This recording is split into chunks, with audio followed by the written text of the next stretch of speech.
Here we are once again in the studio of life, the Okcam studios. This time we have a special guest with us. This is the co-partner of the Okcam movement. This is Dubfiyah.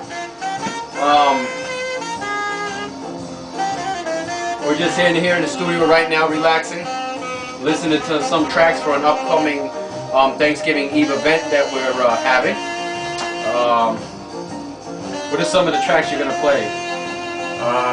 I think I'm gonna go old school, Bob Marley, take it back for them, and then I'm gonna go new school into like house vibes and try to remix the Bob Marley into it.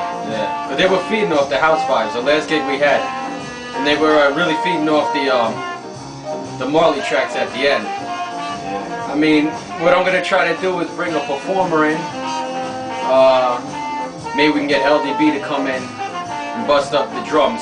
LDV is the record label, I would say, drum percussion connoisseur. Can beat on any drum to like the maximum. He plays in for his church, which is the what's the name of his church? I'll get back to you on that one. You'll probably see him coming up in one of our upcoming videos. But for the most part, this is pretty much the proving grounds of where it all happens. Yes. The studio right here.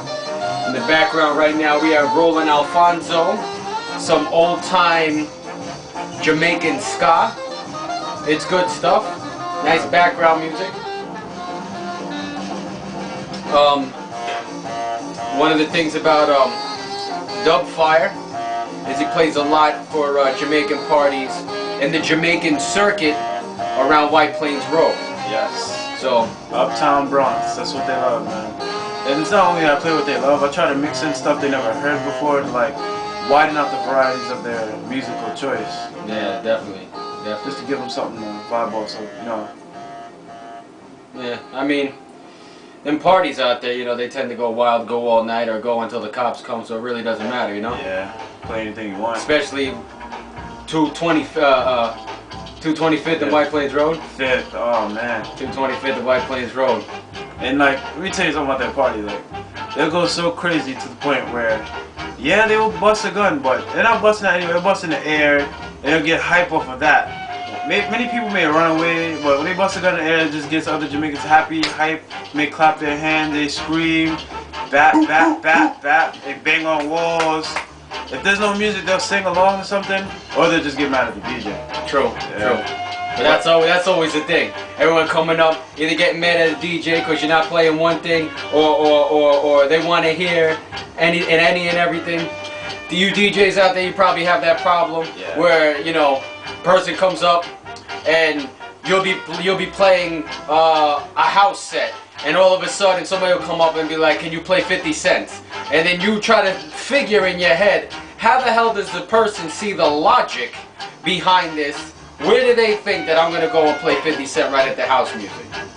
Yeah, I mean, what are you going to do? I had my first personal experience with what he's saying when I had my first party. It was an 80s party, and I'm playing a whole bunch of 80s tunes, and then I couldn't figure out, they really didn't want 80s tunes, they just wanted the 80s vibes to be around. And they're asking me for a whole bunch of requests, and it's like, I can't play that now, maybe I could fit it in later. And it's just going crazy with the requests, but I learned, when you come in, you have to come in with the vibe, like, I have the music, I have what you want, just sit back, party, and let me do what I have to do. That's definitely the key. And on that note, before we leave, that's the message of this right here. Trust in the DJ. Yes. That's the main key. If you trust the DJ, he'll take you places you've never been. To Okcam Records, buddy. Okcam Records.